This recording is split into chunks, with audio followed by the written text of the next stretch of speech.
அஸ்ஸலாமு அலைக்கும் வரஹ்மத்துல்லாஹி வபரகாத்துஹு. அல்ஹம்துலில்லா.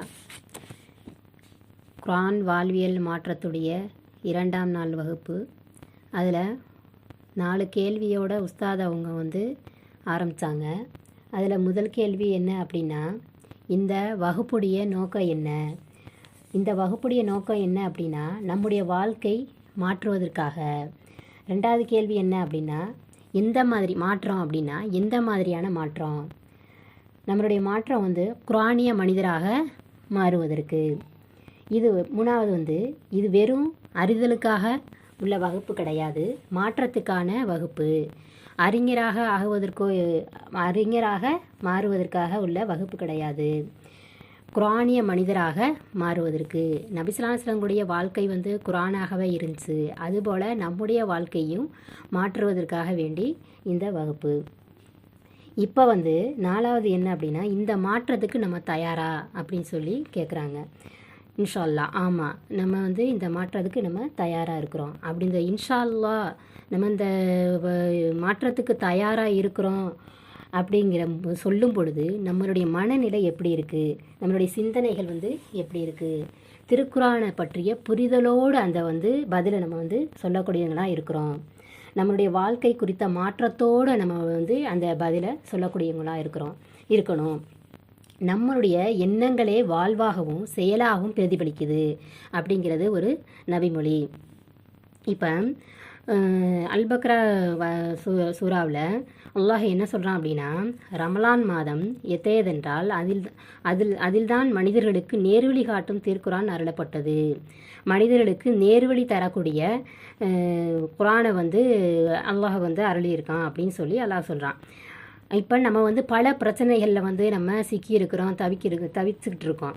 அதுக்கு குர்ஆனே நேர்வழி காட்டக்கூடியதாக இருக்குது. அதிலிருந்து வெளிவர்றதுக்கு வழியை காட்டக்கூடியதாக இருக்குது அப்படின்னு சொல்லி அல்லாஹ் தஆலா சொல்கிறான். இப்போ மற்றொரு வசனத்தில் யார் அல்லாஹ்வுக்கு அஞ்சுறாங்களோ அவங்களுக்கு ஒரு வழியை ஏற்படுத்தி தருவேன், ஒரு போக்கிடத்தை, அந்த சிக்கலில் இருந்து வெளியேறுவதற்கு உள்ள வழியை நான் தருவேன் அப்படின்னு சொல்லி அல்லாஹ் தஆலா உத்தரவாதம் கொடுக்குறான். இப்போ நம்ம நிறைய சிக்கல்களை நம்ம மாட்டிக்கிட்டு முழிக்கிறோம். இப்போ உதாரணத்துக்கு நம்ம வட்டி வாங்கக்கூடாது, ஆனால் நம்ம வட்டி வாங்கிட்டோம். பேங்க்காரன் திரும்ப கடன் தொல்லையால் நம்ம அவதிப்பட்டுக்கிட்டு இருக்கோம், பேங்க்காரன் தொல்லை பண்ணிகிட்டு இருக்கான். அப்படி இருக்கும்போது இதுலேருந்து நம்ம வெளியில் எப்படி வர்றது அப்படின்னு சொல்லி சில பேர்கிட்ட நம்ம வட்டி இல்லாத கடன் நம்ம வாங்கி அதுலேருந்து நம்ம வெளியில் வந்துடுவோம். இன்னும் பல பேர் என்னென்ன யோசனைகள் சொல்கிறாங்களோ அதையெல்லாம் நம்ம கேட்டு அதன்படி நம்ம செயல்படுறதுக்குள்ளே நம்ம வழியை நம்ம அதிலேருந்து தப்பிக்கிறதுக்குள்ளே வழியை பார்ப்போம். ஆனால் இதுக்கு உள்ள தீர்வு குர்ஆனில் இருக்குது. ஆனால் குர்ஆனில் உள்ள வழியை நம்ம அதை நம்ம பார்க்க மாட்டோம், அதை நம்ம செயல்படுத்த மாட்டோம். ஆனால் அல்லாஹ் தஆலா சொல்கிறான், இந்த சிக்கல்களிலிருந்து வெளியேறுவதற்கு ஒரு வழியை நான் ஒரு வழியை நான் ஏற்படுத்தி தருவேன் அப்படின்னு சொல்லி அல்லாஹ் தஆலா வாக்குறுதி தந்திருக்கான். இப்போ அடுத்து ஒரு அல்லாஹ் தஆலா இன்னொரு வசனத்தில் சொல்கிறான், புறப்பிரச்சனை. நம்மளுக்கு பல பிரச்சனைகள் இருக்குது. அதில் இப்போ அகப்பிரச்சனை, புறப்பிரச்சனைன்னு சொல்லிட்டு பிரச்சனைகளாக இருக்குது. அதில் அல்லாஹ் தஆலா சொல்கிறான், மனிதர்களே அப்படின்னு சொல்லி அழைக்கிறான். மனிதர்களே அப்படின்னு சொல்லி அழைக்கும்போது இப்போ மனித குலத்திற்குள்ள தீர்வை அல்லாஹ் தஆலா அதில் வச்சுருக்கான். இதை யார் நடைமுறைப்படுத்துகிறாங்களோ அவங்க அதனுடைய நன்மையை அடைஞ்சிக்கிருவாங்க அப்படின்னு சொல்லி அல்லாஹ் தஆலா சொல்கிறான். என்ன சொல்கிறான் அப்படின்னா, உங்கள் இறைவனிடம் இருந்து உங்களுக்கு அழகிய உபதேசம் வந்திருக்கிறது. அதில் உள்ளங்களுக்கு இருக்கிற பிரச்சனைகளுக்கு நிவாரணம் இருக்குது, உள்ளங்களுக்குள்ள பிரச்சனைகளுக்கு நிவாரணம் இருக்குது அப்படின்னு சொல்லி அல்லாஹ் தஆலா குர்ஆனில் சொல்லியிருக்கான். இப்போ இந்த இதை வச்சு பல பேர் நம்ம குர்ஆன் அருளப்பட்ட ஆண்டுகளில் இருந்து பல நூற்றாண்டுகள் வரையும் இந்த குர்ஆன் வழிமுறைப்படி நிறைய மக்கள் பல லட்சக்கணக்கான மக்கள் தங்களுடைய வாழ்க்கையில் பயன்படுத்தி ரொம்ப சக்ஸஸ்ஃபுல் மாடல்னு சொல்லி சொல்கிறாங்க. இதை அவங்க வாழ்க்கையில் அவங்க பயன்படுத்தியிருக்காங்க. ஆனால் நம்ம நம்மளுடைய வாழ்க்கையில் நம்ம செயல்படுத்துகிறோம்னா அது நம்ம செயல்படுத்துறது கிடையாது. அல்லாஹ் இது வந்து ஒரு சக்ஸஸ்ஃபுல் மாடலாக இருந்திருக்குது. இப்போ நம்ம வந்து இதை குரானை வந்து நம்ம அந்த முறையில் வந்து நம்ம வந்து பார்க்க கிடையாது. இப்போ அல்லாஹு தஆலா வந்து பல சம்பவங்களையும் வந்து முன்னுதாரணமாக சொல்லி காட்டுறான். இப்போ யூனுஸ் நபியருடைய வரலாறை வந்து நம்ம எப்படி அல்லாஹ் தஆலா சொல்லி காட்டுறான் அப்படின்னா, இதே மாதிரி பிரச்சனை இதே மாதிரி சிக்கல்களில் அகப்பட்டு இப்போ சில ஃபார்முலாவை நம்ம அவங்க பயன்படுத்தி இந்த சிக்கல்ல இருந்து அவங்க வெளியில் வந்திருக்காங்க. நீங்களும் அதே மாதிரி இந்த சிக்கல்ல இருந்து வெளியில் வரலாம் அப்படின்னு சொல்லி யூனுஸ் நபியுடைய வரலாறு வந்து அல்லாஹ் தஆலா சொல்லி காட்டுறான். யூனுஸ் நபியுடைய வரலாறு வந்து நம்மளுக்கு தெரியும். யூனுஸ் நபி வந்து தன்னுடைய சமுதாயத்தாருக்கு வந்து ஏகத்துவத்தை எடுத்து சொல்கிறாங்க. ஆனால் அவங்க வந்து அந்த ஏகத்துவத்தை அவங்க வந்து ஏற்றுக்கலை. அவங்க ஏற்றுக்காத போது ரொம்ப கோபப்பட்டு அல்லாஹ்கிட்ட இந்த மக்களை வந்து நீங்கள் அழிச்சிட்றாலான்னு சொல்லிட்டு அவங்க வந்து அதுலேருந்து வெளியேறிடுறாங்க. அப்போ வந்து திரும்பி வந்து பார்க்கும் பொழுது அந்த மக்களை வந்து அல்லாஹ் தஆலா அழிக்கலை. அல்லா மேலே அவங்க என்ன செஞ்சிடறாங்க, கோவப்பட்டுட்டு என்னடா நம்ம அழிக்க சொல்லியிருந்தா அழிக்கலையே அப்படின்னு சொல்லிட்டு அல்லா மேலே கோவப்பட்டுட்டு வெளியில் வர்றாங்க.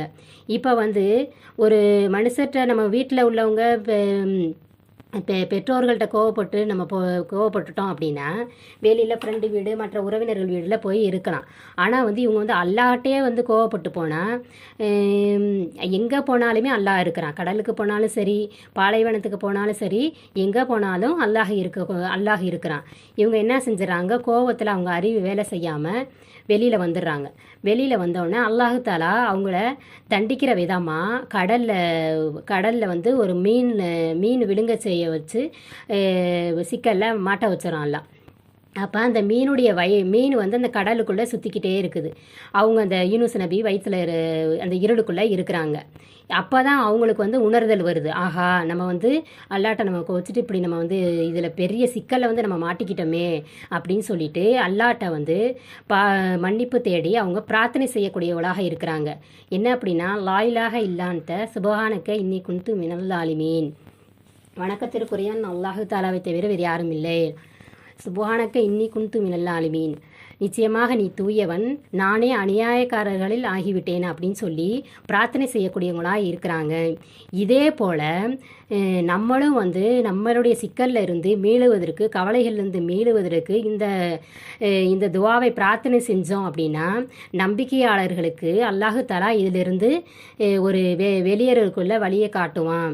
நல்ல ஒரு நன்மையை செய்யக்கூடிய அல்லாஹ் தஆலா அந்த பிரச்சனையிலிருந்து மீளக்கூடியவர்களாக நம்மளை ஆக்கி அருள்வான் அப்படின்னு சொல்லி இந்த யூனுஸ் நபியுடைய வரலாறு வந்து சொல்லியிருக்காங்க.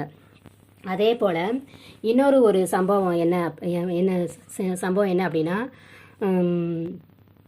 யாக்கூப் அலைஹிஸ்ஸலாம் அவர்கள் வந்து ஒரே சம்பவம். அப்போ வந்து அவங்களுடைய பிள்ளைகள்லேயே அவங்க வந்து யூசுப் அலைஹிஸ்ஸலாம் அவங்க மேலே வந்து அதிகம் பிரிய வைக்கக்கூடியவங்களாக இருக்கிறாங்க. அது வந்து அவங்களுடைய சகோதரர்களுக்கு பிடிக்காமல் அவங்க அந்த சகோதரனை என்ன செய்கிறாங்க அப்படின்னா, தன் தந்தையிட்டேருந்து பிரித்து விளையாட கூட்டிகிட்டு போய் அவங்க கிணத்துல போட்டுடுறாங்க, தள்ளிவிட்டு வந்துடுறாங்க. தள்ளிவிட்டு வரும் பொழுது அப்போ யாக்கூப் அலைஹிஸ்ஸலாம் அவர்கள் ரொம்ப அதிகமாக கவலைப்படக்கூடியவர்களாக, ரொம்ப நெருக்கடியான சூழ்நிலையில் ரொம்ப அதிகமாக கவலைப்படக்கூடியவர்களாக இருக்கிறாங்க. அப்போ வந்து அல்லாஹு தஆலாட்ட வந்து என்ன முறையிடுறாங்க, அவங்க வந்து அல்லாஹு தஆலாட்டையே வந்து தன்னுடைய கவலையை வந்து ஒப்படைக்கக்கூடியவங்களாக இருக்கிறாங்க. என் கவலையையும் துக்கத்தையும் அல்லாஹ்விடமே முறையிடுகிறேன் அப்படின்னு சொல்லி அவங்க வந்து சொல்லக்கூடியவங்களாக இருக்கிறாங்க. நாம் வந்து ரொம்ப நம்ம வந்து குரானை நம்ம படிக்கிறோம், நம்ம ரமலான் மாதமும் அதிகமாக நம்ம ஓதக்கூடியவங்களாக இருக்கிறோம்.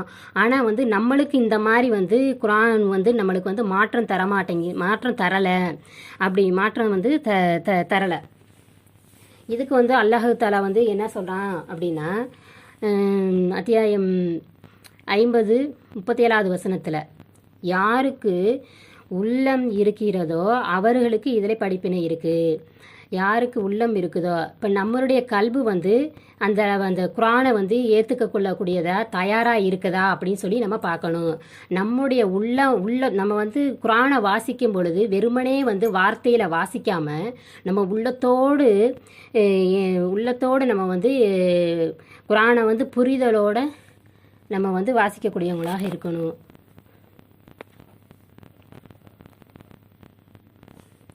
புரிதலோடு வாசிக்கக்கூடியவங்களாக நம்ம வந்து இருக்கணும்.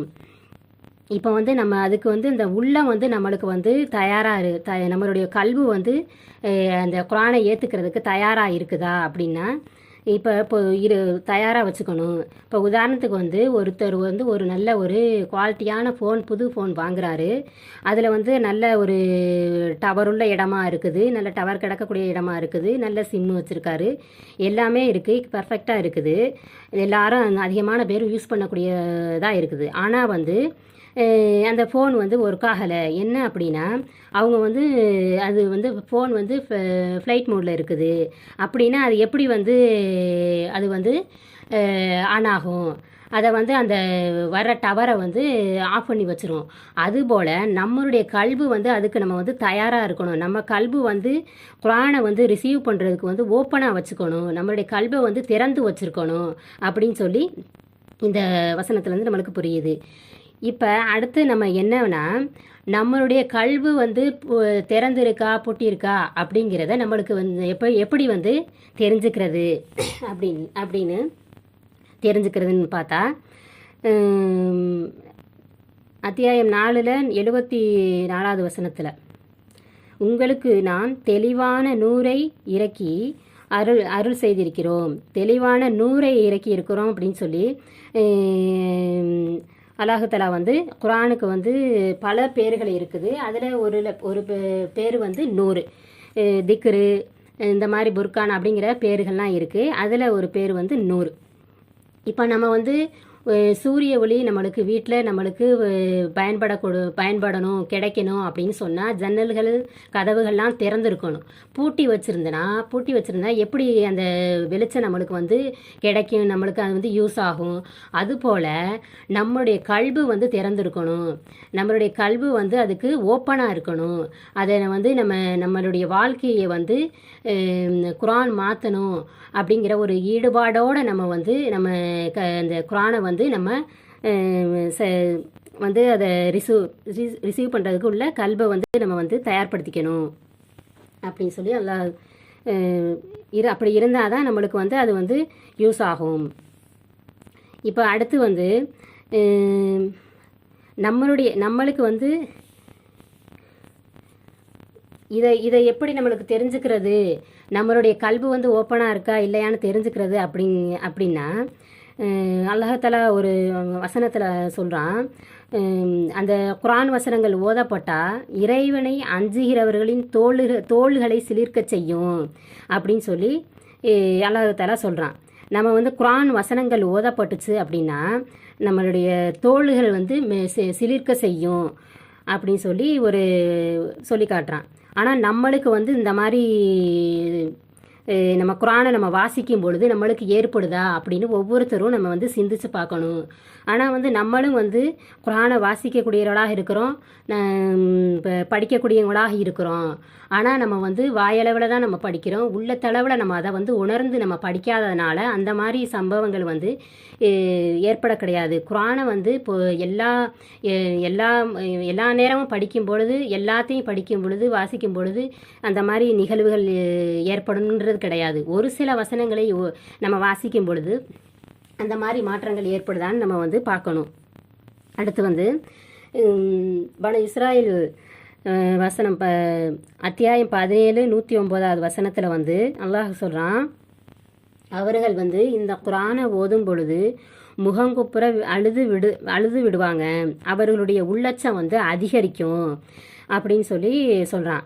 அதாவது வேதம் கொடுக்கப்பட்டவர்கள் வந்து இந்த குரான் வசனத்தை ஓத கேட்டாங்க அப்படின்னா அவங்க வந்து முகங்குப்புற அதனுடைய உண்மையை உணர்றதுனால அவங்க வந்து முகம் குப்புற அழுதுருவாங்க, அவங்களுடைய உள்ள அச்சமும் அதிகரிக்கும் அப்படின்னு சொல்லி அல்லாஹ் தஆலா சொல்கிறான். இன்னொரு வசனத்தில் வந்து அவங்க வந்து சஜ்தாவில் விழுந்துருவாங்க அப்படின்னு இன்னொரு வசனத்தில் இருக்குது. நபி ஸல்லல்லாஹு அலைஹி வஸல்லம் அவங்க வந்து ஒரு தடவை ஒரு சஹாபிகிட்ட வந்து குரானை ஓதி காட்ட சொல்கிறாங்க. அப்போ வந்து அந்த சஹாபி வந்து குரானை ஓதி காட்டிக்கிட்டு இருக்கும் பொழுது நபி ஸல்லல்லாஹு அலைஹி வஸல்லம் வந்து ரொம்ப அதிகமாக அழுகக்கூடியவங்களாக இருக்கிறாங்க. அப்போ அந்த வசனம் என்ன அப்படின்னா, நாளை உங்களை சாட்சியாக கொண்டு வருவோம், இந்த உம்மத்துக்கு எதிராக உங்களை நாங்கள் சாட்சியாக நாளை உங்களை சாட்சியாக கொண்டு வருவோம்னு சொல்லின்ற வசனத்தை கேட்டவுடனே நபி ஸல்லல்லாஹு அலைஹி வஸல்லம் வந்து அதிகமாக அழுகக்கூடியவர்களாக இருக்கிறாங்க. மற்றொரு ஹதீஸில் வந்து நபி ஸல்லல்லாஹு அலைஹி வஸல்லம் அவங்க வந்து மரண தருவாயில் வந்து அபூபக்கர் ரலியல்லாஹு அன்ஹு அவங்கள தொழுக சொல்லி அன்னை ஆயிஷா ரலியல்லாஹு அன்ஹு அவங்கள்ட்ட சொல்கிறாங்க. அப்போ வந்து ஆயிஷா ரலியல்லாஹு அன்ஹு அவங்க வந்து சொல்கிறாங்க, அபூபக்கர் ரலியல்லாஹு அன்ஹு வந்து குரானை வந்து போதும் பொழுது ரொம்ப அதிகமாக அழுதுருவாங்க. நீங்கள் நின்று தொழுகிற இடத்துல அவங்க நின்று தொழுக வைக்கும் பொழுது அதிகமாக அழுதுருவாங்க. மற்றவர்களுக்கு வந்து அது அழுதா இது மற்றவர்களுக்கு அது வந்து கேட்காது, அதனால் வேண்டாம், உமர் ரலியல்லாஹு அன்ஹு அவங்கள தொழுக வைங்கன்னு சொல்கிறாங்க. இப்படியே 2-3 தடவை அவங்க வந்து அபூபக்கர் ரலியல்லாஹு அன்ஹுவே தொழுக வைக்க சொல்கிறாங்க. இன்னொரு ஹதீஸில் வந்து பொதுவாகவே அவங்க வந்து அபூபக்கர் ரலியல்லாஹு அன்ஹு வந்து குர்ஆன் வசனங்களை ஓதுனாலே அவங்க வந்து அவங்க அழுகை அடக்க முடியாமல் வந்து அதிகமாக அல்லாஹுடைய பயத்தில் அதிகமாக அழுகக்கூடியவர்களாக இருக்கிறாங்க அப்படின்னு சொல்லி இன்னொரு அறிவிப்பில் இருக்குது. இப்போ இந்த அழுகையை பற்றியே இன்னொரு வசனத்தில் வந்து வந்திருக்கு. என்ன அப்படின்னா, அத்தியாயம் 5:83 வசனத்தில் வந்து கிறிஸ்தவர்களை பற்றி அல்லாஹ் தஆலா சொல்கிறான். ரசூல் ஸல்லல்லாஹு அலைஹி வஸல்லம் அவர்களின் மீது இறக்கப்பட்ட இந்த குர்ஆன் வேதத்தை வந்து அவங்களுக்கு கிறிஸ்தவர்களுக்கு ஓதி காண்பிக்கப்பட்டால் அந்த கிறிஸ்தவர்கள் அதை உண்மையை உணர்ந்துக்கிட்டதுனால அவங்க வந்து ரொம்ப அதிகமாக அழுகக்கூடியவராக இருக்கிறாங்க அப்படின்னு சொல்லிட்டு அதிகமாக அழுதுருவாங்க. அழுதுட்டு அல்லாஹ் தஆலாவை வந்து ஈமான் கொள்ளுவாங்க. நீ இறக்கப்பட்ட வேதத்தையும் ரசூல் ஸல்லல்லாஹு அலைஹி வஸல்லம் நாங்கள் சாட்சி சொல்லக்கூடியவர்களில் எங்களை ஆக்குவாயாக அப்படின்னு அவங்க வந்து பிரார்த்தனை செய்யக்கூடியவளாக இருப்பாங்கன்னு சொல்லிட்டு அல்லாஹ் தஆலா சொல்லக்கூடியவனாக இருக்கிறான். இன்ஷா அல்லாஹ் வந்து நாமும் நம்மளுடைய கல்விகளை இந்த குரானிய மாற்றத்திற்காக வேண்டி நம்ம வந்து குரானை படிக்கும் பொழுது நம்ம கல்வியை திறந்து வச்சுருக்கணும். உள்ளச்சத்தோடு நம்ம வந்து அதை வாசிக்கக்கூடியவர்களாக இருக்கணும். அடுத்து என்ன அப்படின்னா, நம்முடைய உள்ளத்தை இதுக்கு வந்து ரொம்ப அதிகமாக நம்ம வந்து அதுக்காக வேண்டி நம்ம